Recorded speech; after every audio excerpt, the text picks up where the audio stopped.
If you are looking to have your skin moisturized and also protected from the sun and with clean ingredients, then Nayeli, my free sample, is just what you need. This is a day moisturizer and it has an SPF of 30, which is great because you don't need to be adding extra SPF if you don't have to, if you don't want to, you don't have to. So one of the things that I like is that like this tab here makes it so much easier to open and smells delicious. So this is what it looks like. It does come with an expiration date for you to keep it in mind.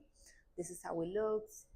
So basically this has collagen peptides, it has hyaluronic acid, it has green tea, it has vitamin C, and it has the SPF.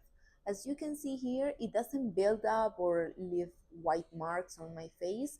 So meaning that after this, I'm ready to put my makeup on. Smells amazing, smells delicious. I like it that it's natural, it has clean ingredients, and it's not animal tested.